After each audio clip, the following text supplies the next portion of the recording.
నమస్తే, welcome to great Andhra. మనతో పాటు ఉన్నారు senior cine and political analyst GR Maharshi గారు.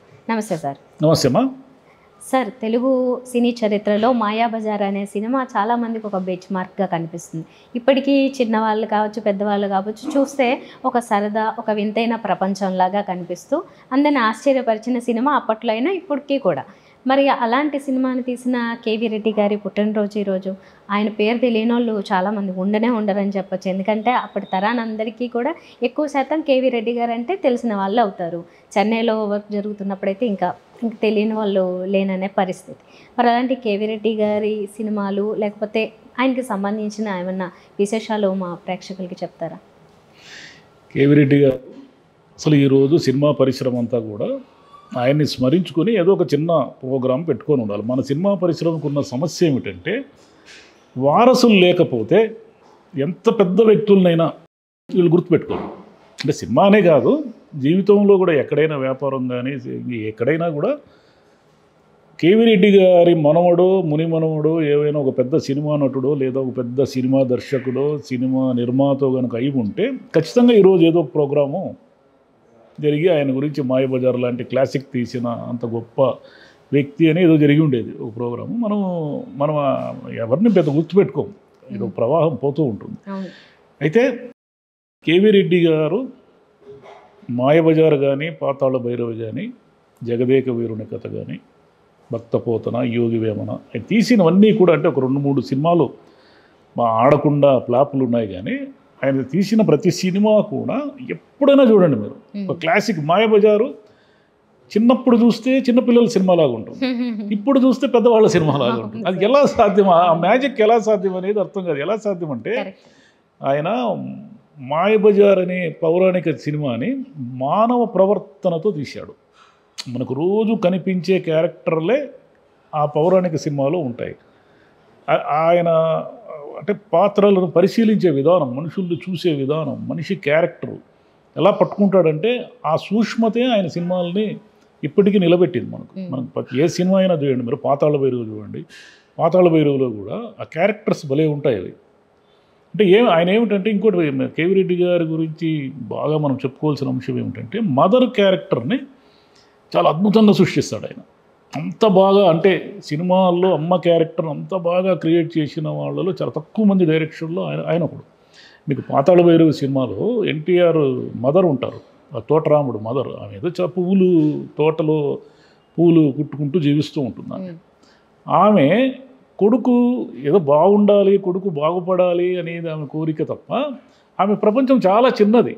కొడుకు కష్టం వస్తే దుఃఖిచ్చేస్తుంది, కొడుకు బాగుంటే సంతోషిస్తుంది. ఇలా అంటే కొడుకు ఆ పాతాళ భైరవి విగ్రహాన్ని సంపాదించి ఒక అద్భుతమైన ప్రపంచాన్ని, ఒక అద్భుతమైన ఆస్తిపాస్తులు సంపాదించుకున్నప్పుడు కూడా ఆమె మామూలుగా నార్మల్ లేడీలాగా పూలు కుట్టుకుంటూ ఉంటుంది. నాకు ఏదో వచ్చేసింది, నాకు సంపద అంతా వచ్చేసింది అని కదా. కొడుకే ఆమె ప్రపంచము, కొడుకే ఆమె ఆస్తి, కొడుకే ఆమె ప్రాణం. మీకు ఇదే సీన్ జగదేక వీరుని కథలో కూడా ఉంటుంది.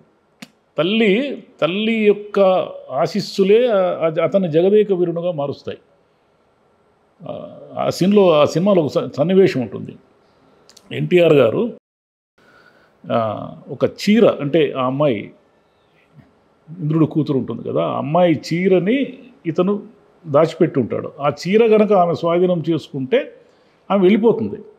ఆ చీరని ఎవరిని నమ్మి ఇవ్వాలా? తల్లి కంటే ఇంక ముఖ్యమైన వాళ్ళు ఎవరు ఉంటారు? కాబట్టి తల్లికి ఇస్తాడు ఆ చీరని. తల్లికి ఇచ్చినప్పుడు అక్కడ కేవీ రెడ్డి గారి అబ్జర్వేషన్ ఎలా ఉంటుందంటే, స్త్రీ సహజమైన ఒక కుతూహలం అంటారే, అంత పెద్ద మహారాణి ఆమె కూడా ఆ చీరను చూడంగానే ఎంత మొహంలో ఎక్స్ప్రెషన్ మారిపోతుంది, ఎంత సంతోషిస్తుందంటే ఇంత బాగుంది ఈ చీర అంటుందన్నమాట. అలాగే మీకు మాయాబజార్లో చూడండి, మాయాబజార్లో ఛాయాదేవి క్యారెక్టర్ ఉంటుంది. ఛాయాదేవి ఆమె శశిరేఖ తల్లిగా తన కూతురు బాగుండాలనేది ఆమె కోరిక. ఆమె చూడడానికి స్వార్థపరులాగా కనిపిస్తుంది, కానీ అభిమన్యుడికి ఇచ్చి చేయడం వల్ల అభిమన్యుడు రాజ్యం కోల్పోయాడు, వాళ్ళంతా వనవాసం వెళ్ళిపోయారు అతని తల్లిదండ్రులు. అభిమన్యుడికి ఇచ్చి పెళ్లి చేయడం వల్ల తన కూతురు కష్టాలు పడుతుందని ఆమె నమ్మకం, అంతే తప్ప ఆమెకేమీ పెద్దగా ఏమంటారు దుర్బుద్ధి కాదు. అది కూతురు బాగుండాలని ఏ తల్లైనా ఊరుకుంటుంది కదా, అందుకని ఆమె ఇవ్వడానికి ఇష్టపడదు, అవమానిస్తుంది, సుభద్రను అవమానిస్తుంది. అదే లాస్ట్లో మాయ శశిరేఖ వచ్చినప్పుడు కూడా నా కూతురు ఎక్కడుందర్రా అంటుంది ఆమె. ఈ ఈ మాయ ఇదంతా కూడా ఆమెకు అనవసరం. తన కూతురు ఎక్కడుంది అనేది ఆమెకు ముఖ్యం. మీకు సుభద్ర క్యారెక్టర్ కూడా అలాగే ఉంటుంది ఆ సినిమాలో. ఆమె తన కొడుకుకి ముప్పు కలిగితే ఒక శక్తి స్వరూపునిలాగా లేస్తుంది. ఆమె బాణం తీసుకుంటుంది. మీకు ఒక సీన్లో మాయ వీళ్ళు వచ్చినప్పుడు అభిమన్యుడు స్పృహ తప్పిపోతే వెంటనే ఆమె తన కొడుకును రక్షించుకోవడానికి, అంటే ఒక తల్లి తన బిడ్డను రక్షించుకోవడానికి ఎలా ఉంటుంది అనేది మామూలు మన జీవితంలో చూసే క్యారెక్టర్లన్నీ కూడా ఆయన సినిమాల్లో చూపించాడు. ఇప్పుడు ఈరోజు రాజకీయాల గురించి మనం ఏదో సెటైర్లు వేసుకుంటాం, వ్యంగ్యంగా మాడతాము, ఈ పొలిటికల్ ఇదంతా నడుస్తూ ఉంది కదా. ఇదంతా రాజకీయ నాయకులు చెడిపోయారు, రాజకీయ నాయకులు ఈ దేశాన్ని భ్రష్టు పట్టిస్తారు అని పెద్ద మనుషులు అనే ఒక సినిమా తీశాడు ఆయన.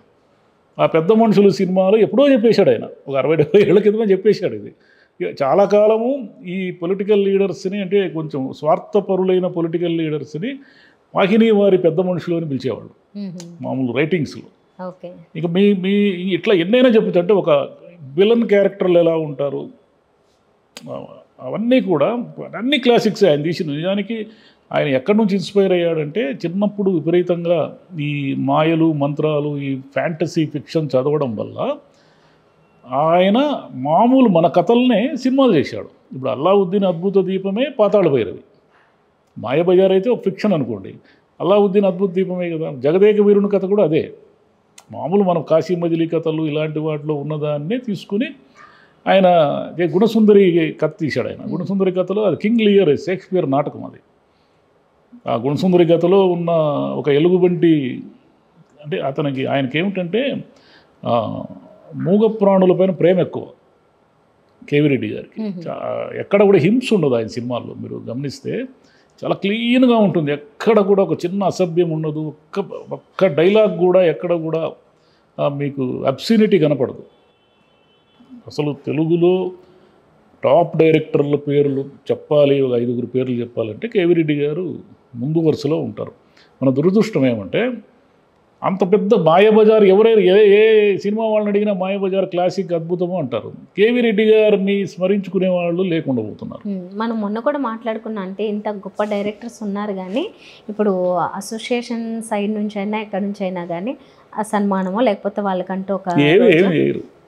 అది జరగదు. ఇంకా విషాదం ఏంటంటే తాడిపత్రిలో ఆయన పుట్టారు, అనంతపురం జిల్లా తాడిపత్రిలో పుట్టారు, అక్కడే పెరిగారు. తర్వాత మెడ్రాస్ వెళ్ళారు. తాడిపత్రిలో కూడా ఆయనకి ఒక గౌరవమైన అదేమిటి ఒక చిన్న ఆడిటోరియం కానీ లేదా ఒక విగ్రహం కానీ, ఈవెందో ఆయన మనవాళ్ళు పొలిటికల్ లీడర్స్ అయినప్పటికీ వాళ్ళకు కూడా వాళ్ళ తాతను స్మరించుకోవాలనే కోరిక ఏమీ ఉన్నట్లు లేదు. ఎందుకంటే అంత చేశాడు ఆయన. తాడిపత్రిలో వాహిని అనే ఒక సినిమా థియేటర్ ఉండేది, ఇప్పుడు కూడా ఆడబడిపోయినట్టుంది అది. ఆ తాడిపత్రిలో ఉన్న మూలా నారాయణ స్వామి గారు అనే అతను కేవీ రెడ్డి గారిని సినిమాలు ఇంట్రడ్యూస్ చేశాడు. ఫస్ట్ కేవీ రెడ్డి గారు టీచర్ ఉద్యోగం ట్రై చేశారు. ఆయన టీచర్ ఉద్యోగానికి ఎలిజిబిలిటీ లేదని ఉద్యోగం ఇవ్వలే. టీచర్ ఉద్యోగం ఇచ్చింటే పోయిండేది మనకు పాతాళ భైరవి, జగదేక వీరుని కదా అన్నీ పోయిండేటివి. ఆయన మన అదృష్టం కొద్దీ ఆయనకి టీచర్ ఉద్యోగం రాలేదు. టీచర్ ఉద్యోగం రాకపోతే ఏవో చిన్న వ్యాపారాలు చేశారు ఆయన. వ్యాపారాలంటే స్కూళ్ళకి ఈ ల్యాబ్స్లో పరికరాలు ఉంటాయి కదా, ఆ పరికరాలు అమ్మే వ్యాపారం చేశాడు. అది కూడా పెద్దగా లాభాలు తెచ్చిపెట్టలేదు. అది ఒకవేళ లాభాలు తెచ్చిపెట్టుంటే ఆయన ఒక వ్యాపారస్తుడు అయిపోయేవాడు. అలాగే ఏదో క్యాషియర్గా చిన్న వర్క్స్ చేశాడు. అక్కడ ఆయనకు ఏం వర్కౌట్ కాలే. అక్కడ ఏదైనా ఆయన మేనేజరు జనరల్ మేనేజరు చేసి ఉంటే మనకు దర్శకుడు లేకుండా పోయేవాడు. అన్నీ కలిసి వచ్చాయి అన్నమాట ఆయనకి ఒకటొకటిగా. ఈవెందో ఆయనకి మొదటి అవకాశం వచ్చినప్పుడు కూడా మూలా నారాయణ స్వామి గారు ఈయన కేవీ రెడ్డి గారే తీస్తారు ఈ సినిమాని, లాభాలు వస్తే అందరం పంచుకుందాం, నష్టం వస్తే నేను ఒక్కడినే భరిస్తా అని చెప్పారు. అలా చెప్పగలిగిన స్నేహితులు ఉండడం కూడా చాలా పెద్ద విషయం కదా. ఈ రోజుల్లో 10 రూపాయల దగ్గర కూడా మోసం చేసి మనస్తత్వం ఉన్నప్పుడు మనుషుల్లో అంత పెద్ద సినిమా ప్రొడక్షన్ ఒక్కడే భరించి కేవీ రెడ్డి దర్శకుడుగా తీస్తాడు, నాకు నమ్మకం ఉంది, నష్టం వస్తే నేను సినిమా మొత్తం నేను భరిస్తానని చెప్పాడు ఆయన. ఆయన అన్యాయాన్ని కూడా ఆయన వైపు తీసుకున్నారు. అంటే ఎవరైనా న్యాయంగా ఉండాలంటారు, అంటే నష్టం వచ్చినా పంచుకుందాం, లాభం వచ్చినా పంచుకుందాం. లాభం పంచుకోలేదు, లాభం వస్తే నేను అందరికి ఇస్తా, నష్టం వస్తే నేను ఒకటే భరిస్తా. కానీ ఈయన ఉండాలి డైరెక్టర్గా. మీకు యోగి వేమనలో కూడా, యోగి వేమన ఎంత అద్భుతంగా ఉంటుందంటే నాగయ్య గారి నటన కానీ ఇవన్నీ కూడా. భక్త పోతనైతే ఇక పోతన అలాగే ఉంటాడేమో మనిషి నిజ జీవితంలో అన్నట్టుగా ఉంటాడు నాగయ్య గారు. ఈయన అలా తీశాడు. ఈయన ఇంకోటి ఏమిటంటే ఈయన పింగళి నాగేంద్రరావు గారు కానీ వీళ్ళందరూ గొప్ప గొప్ప రచయితలను పరిచయం చేశాడు ఈయన. అంతేకాకుండా ఈయన ఒకసారి బౌండ్ స్క్రిప్ట్ రెడీ చేసుకుంటే ఇప్పుడు డైరెక్టర్లకు చాలామందికి షూటింగ్లో కూర్చొని రాసుకోవడము, అప్పటికప్పుడు సీన్లు మార్చడము, డైలాగులు మార్చడం ఇవన్నీ చేస్తుంటారు. కేవీ రెడ్డి గారు అంత గొప్ప సినిమాలు ఎలా తీశారంటే ఒకసారి బౌండ్ స్క్రిప్ట్ లాక్ చేస్తే ఇంకా దాన్ని ఎట్టి పరిస్థితుల్లో మార్చడు ఆయన. యాజ్ ఇట్ ఈజ్గా దాంట్లో ఏమంటే ఎవరైనా కొత్తగా వచ్చిన డైరెక్టర్ కూడా బౌండ్ స్క్రిప్ట్ తీసుకుని సినిమా తీయచ్చు. ఇంకోటి ఏమిటంటే ఆ రోజుల్లో ఇప్పటి మాదిరి కాకుండా ఫిల్మ్ కొరత ఉండేది, కాస్ట్లీ. అంటే మీకు ఎక్కువ ఫిల్మ్ తీస్తే ఎక్కువ డబ్బులు ఖర్చు చేయాలి. ఆయన ఇన్ని వేల అడుగుల్లో ఈ సినిమా ముగిస్తానని చెప్పి మరీ ముగించేవాడట. అంటే యాక్యురేట్ అనమాట. ఒక్కసారి ఆయన అనుకుంటే ఎన్టీ రామారావు గారు తర్వాత రోజుల్లో పార్టీ పెట్టి ముఖ్యమంత్రి అయ్యి ఆయన ఇంత కెరీర్కి మొదటి రోజుల్లో పునాదులు వేసింది కేవీ రెడ్డి గారు. పాతాళ భైరవి సినిమా కానీ మాయబజారులో కృష్ణుడి వేషం వేయడానికి ఆయన వెనకడుగు వేశాడు. ఎందుకంటే అంత మునుపు ఒక సినిమాలో ఆయన కృష్ణుడి వేషం వేస్తే జనమంతా నవ్వారు. అంటే ఆయన నచ్చలేదు జనానికి, నచ్చకపోవడం సాది సొంత ఊరేదో ఆ సినిమా. మాయబజారులో మీరు కృష్ణుడి వేషంలో అద్భుతంగా ఉంటారని ఒప్పించి మనకు కృష్ణుడిని తయారు చేసి ఇచ్చాడు ఆయన. ఈరోజు కృష్ణుడు అంటే మీకు వేరే ఆర్టిస్టే గుర్తురాడు. మీకు తెలుగు సినిమా ప్రేక్షకులకు ఎవరికైనా సరే కృష్ణుడు స్క్రీన్ మీద కృష్ణుడు అంటే ఎన్టీఆరే, వేరే వాళ్ళు గుర్తొచ్చే ఛాన్సే లేదు. అంత ముద్ర కలిగడానికి కారణం ఏమిటంటే మాయాబజార్ సినిమా. రైట్ సార్, అలాంటి ఎన్నో అద్భుతాలు ఉన్నాయి. ఒక కేవీ రెడ్డి గారనే కాకపోయినా అప్పట్లో చేసిన చాలా అద్భుతమైన సినిమాలు అవి. చిన్న చిన్న సీన్లు చూస్తేనే ఇప్పుడు ఎంత బాగా చేశారు, మొత్తం సినిమా చూడాలి అనిపిస్తుంది. కానీ చిన్న కొరత ఏంటంటే క్వాలిటీ మళ్ళీ ఇప్పుడు మనం ఎంజాయ్ చేసే పరిస్థితి లేదంటే ఏ జనరేషన్కి ఆ జనరేషన్ క్రియేట్ చేస్తూ ఉంటారు. మనకు దర్శకులు లేరని కాదు, ఉన్నారు. అంత కమిట్మెంట్, మానవ ప్రవర్తనని అంతగా అర్థం చేసుకునే వాళ్ళు తగ్గిపోయారు.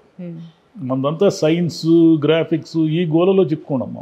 మనిషిని అబ్జర్వ్ చేసేవాళ్ళు లేరు. ఎందుకు అబ్జర్వ్ చేయరంటే వీళ్ళు 4 గోడల మధ్య ఇరుక్కుపోయారు. మన సినిమా డైరెక్టర్లు బయటికి కాలు పెడితే సామాన్య మనుషుల్ని పరిశీలించే శక్తి కోల్పోయారు.